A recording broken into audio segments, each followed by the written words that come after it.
Paps, itong e-bike na to pag naka-fold parang Brompton. Pero pag binuhat mo, ibang usapan na. At pag nakita mo ang presyo, baka isipin mo, Brompton din ang binili mo. Sinubukan ko ito mismo sa Pop Cycle event sa SM San Lazaro. At ngayon, ibibigay ko sa inyo ang totoong first impressions ko. Kasama na rin ang mga bagay na hindi ko pa kayang sagutin sa ngayon. Okay, bago tayo magsimula, ang dami sa inyo nag-request nito. Sir, pakitingnan naman yung Pop Cycle Friend, yung tri-fold na e-bike. At gets ko kung bakit. Maraming riders ang naghanap ng gitna sa pagitan ng portability ng Brompton at ng convenience ng isang e-bike. Kaya ang tanong ng marami, baka ito na ba yung hinahanap nating combo? Kaya pinuntahan ko mismo, na ride ko, na fold ko, na buhat ko, at naikumpara ko side by side sa sarili kong Brompton. Pero full disclosure mga paps, hindi pa ito yung long term review. Event test ride lang to at sa loob ko siya ng mall na subukan. Ang maganda lang, ipapairam daw nila sa akin yung e-bike for 2 weeks. Siguro by next week, mahihiram ko na yung bike. Kaya alam niyo na ang nangyayari. Dadalhin natin to sa totoong commute, sa totoong traffic, sa totoong kalsada ng Metro Manila. Sa video na to, initial impression muna, yung part 2, doon tayo maglalabas ng full verdict pagkatapos ng 2 linggong paggamit.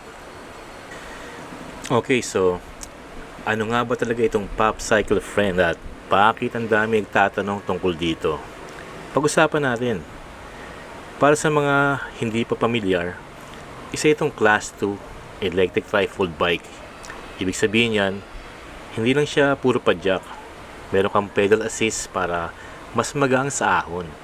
At meron ding throttle kung gusto mo talagang mag-relax lang habang bumabiyahe.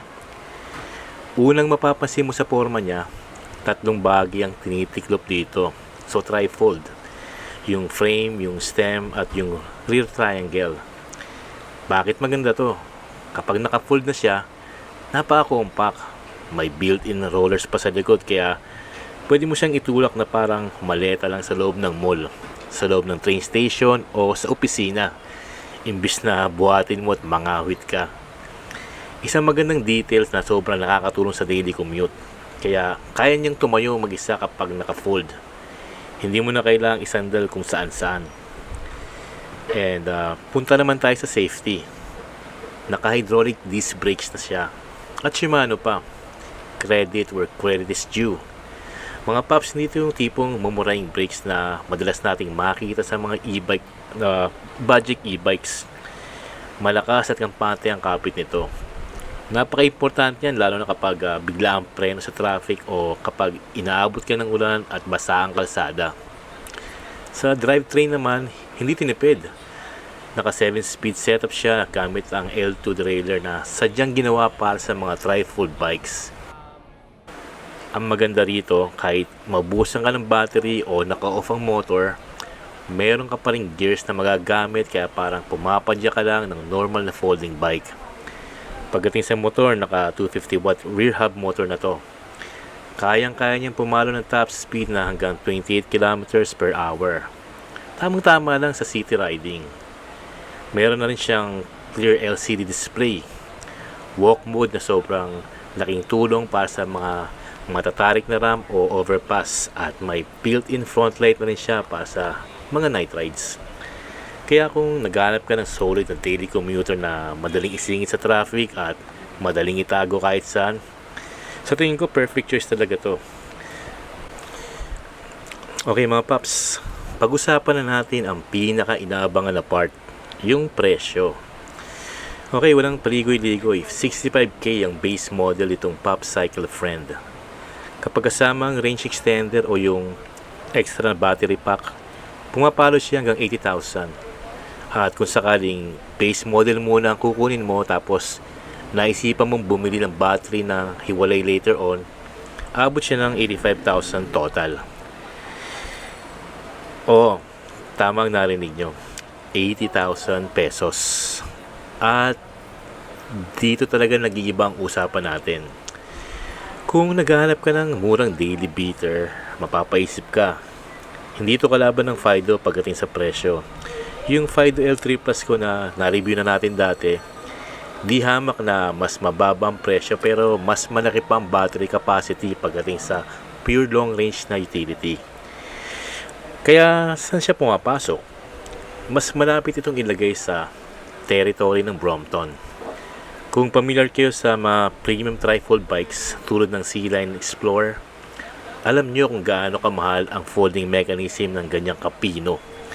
Binabayaran rito yung engineering, yung clean wiring na hindi mukhang e-bike sa unang tingin, at yung convenience na pwede mong i-roll sa MRT o itago sa ilalim ng desk sa opisina.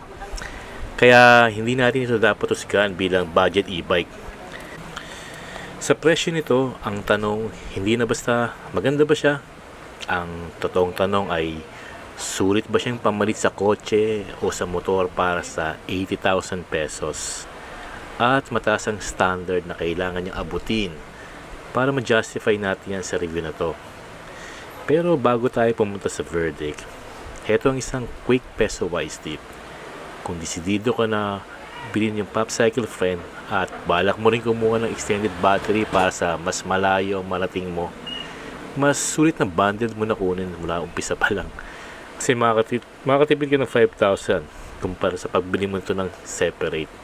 Yung 5K pwede mo nang pambili ng magandang helmet o matinong bike lock para yun yung na-save mo.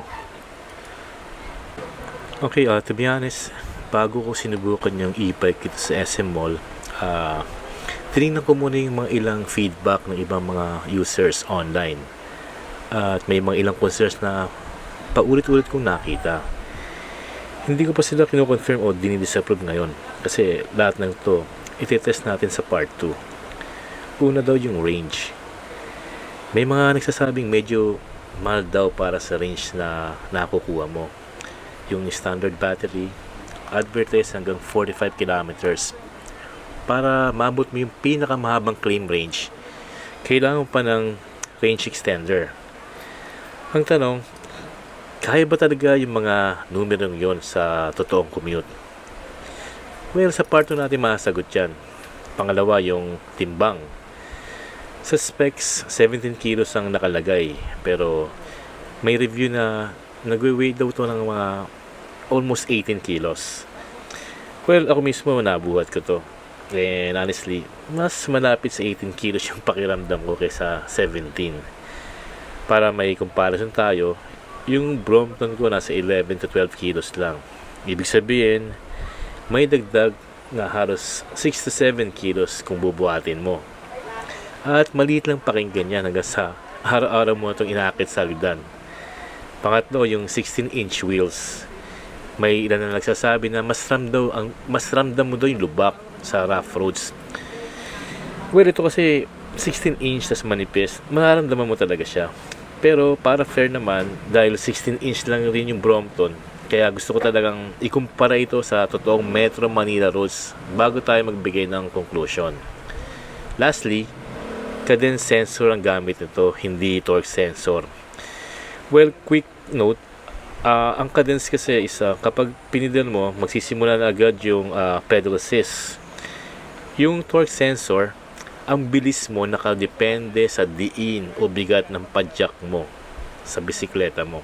Sa madaling salita, mas on and off ang dating ng assist kumpara sa mga natural na pakiramdam ng torque sensor. Pero kailangan ko rin itong maranasan talaga sa stop and go traffic bago ako magbigay ng opinion. Okay, so ang tanong, sulit ba siya? Sa totoo lang, hindi ko pa masasagot yan ngayon. At ayoko magkunwari na kaya ko nang sagutin. Kasi sa loob lang ng mall ko ito nasubukan. So very limited yung space. Kung magbibigay ako ng verdict based doon, hindi siya magiging patas. At alam niyo naman dito sa channel namin, hindi tayo nagmamadali sa mga conclusions. Ang maganda, mahiram po siya for 2 weeks. Kaya sa part 2, sasagutin natin yung mga tanong na talagang mahalaga. Totoo ba ang claim na range sa actual traffic? Kaya ba nito yung mga ahon, flyover, and yung tulay? Komportable ba yung 16-inch wheel sa mahabang biyahe? Okay ba ang cadence sensor sa stop and go traffic? At higit sa lahat, kung may 80,000 ka sa bulsa, ito ba ang pipiliin mo? O mas may sense pa rin na maghanap ng ibang option sa market? So pagkatapos ng 2 linggong totoong commute, doon lang tayo magbibigay ng final answer. Kaya kung gusto mong malaman kung sulit ba talaga itong 80,000 na tri-fold e-bike ng PopCycle Friend, bago ka gumastos, make sure na nakasubscribe ka. Dahil yung part 2 ang magbibigay ng totoong sagot. Hindi yung parking lot test, hindi yung mall test, kundi actual daily commute. At habang hinihintay natin yon, panoorin mo muna yung battery video ko.